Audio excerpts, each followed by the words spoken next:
মানুষ হলেও জীবনযাপনটা ঠিক মানুষের মতো ছিল না। ক্ষুধার জ্বালায় বাড়ি ছাড়তে হয়েছিল।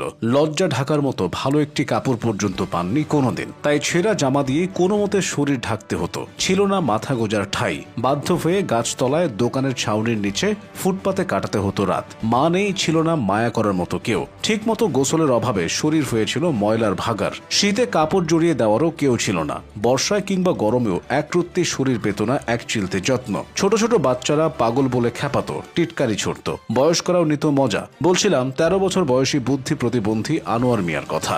সোশ্যাল মিডিয়া ও এক ইমামের বদৌলতে যিনি এখন সারা দেশের পরিচিত মুখ। সুনামগঞ্জের জামালগঞ্জ উপজেলার কালীপুর গ্রামের সন্তান আনোয়ার। তিনি এতটাই অভাগা যে বাবা সিদ্দিক আলী আর মা জোহরা বেগম কেউ বেঁচে নেই। 3 ভাইয়ের মধ্যে একজন মারা গেছেন আগেই, ফলে নেই দেখাশোনা বা আদর করে বুকে জড়িয়ে ধরার কেউ। এমনকি বসত ভিটা ছাড়া 1 ছটাক জমি পর্যন্ত নেই। তাই ভাতের অভাবে বাড়ি ছেড়ে চলে আসতে হয় বাজারে। কেননা লোকে পাগল ছাগল যাই বলুক, বাজারে হাত বাড়ালে অন্তত দুটো খাবার জোটে। আনোয়ারের আচার ব্যবহারে মুগ্ধ ছিলেন বাজারের মানুষ। তাই ভালোবেসে যে যেমন পারতেন তাকে সাহায্য করতেন। কিন্তু তাতে পেটের ভাতের জোগাড় হলেও শরীর পেত না যত্ন। ফলে অসুস্থতাও বেড়ে যায়। ধীরে ধীরে যত্ন আত্মী আর ভালোবাসার অভাবে প্রায় সুস্থ আনোয়ার মানসিকভাবে অসুস্থ হতে থাকে। হয়ে যান বুদ্ধি প্রতিবন্ধী। শুরু করেন অসংলগ্ন কথাবার্তা বলা। একসময় যা চোখে পড়ে স্থানীয় মাদ্রাসার কারি আব্দুল কুদ্দুসের। তিনি পিতৃস্নেহে আনোয়ারকে নিয়ে নিজের মাদ্রাসায় থাকার জায়গা করে দেন। গায়ের শত ছিন্ন জামা কাপড় খুলে পরিয়ে দেন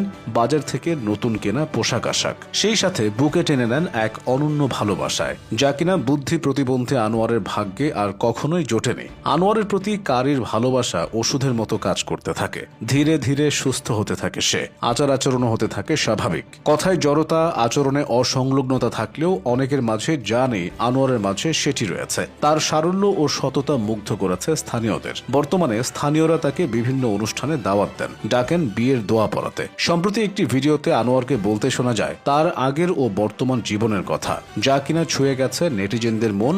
ফলে ভিডিওটি হয়েছে ভাইরাল। আব্দুল কুদ্দুস মনে করেন অসহায়কে সহায়তা করলে আল্লাহ তাআলা খুশি হন। তাছাড়া মানুষের জন্য ভালো কিছু করাই তার ইচ্ছা। ওই জায়গা থেকেই আনোয়ারের দুরবস্থা দেখে তার মানবিক হৃদয় কেঁদে উঠেছিল। স্নেহ মমতা দিয়ে নিয়ে এসেছিলেন নিজের মাদ্রাসায়। মা বাবার আদর স্নেহ দিয়ে সহজ সরল এতিম শিশুটিকে আগলে রেখেছেন। কথায় আছে, মানুষ যাকে ভালোবাসে আল্লাহ তাআলাও তাকে ভালোবাসেন। সেই কারণেই হয়তো মানুষের হৃদয়ে স্থান করে নেওয়া আনোয়ারকে নিজের ঘর কাবা শরীফ প্রদর্শন করিয়েছেন সৃষ্টিকর্তা। এক প্রবাসীর অর্থায়নে অসহায় ছেলেটিকে ওমরা হজ পালন করিয়েছেন কারি আব্দুল কুদ্দুস।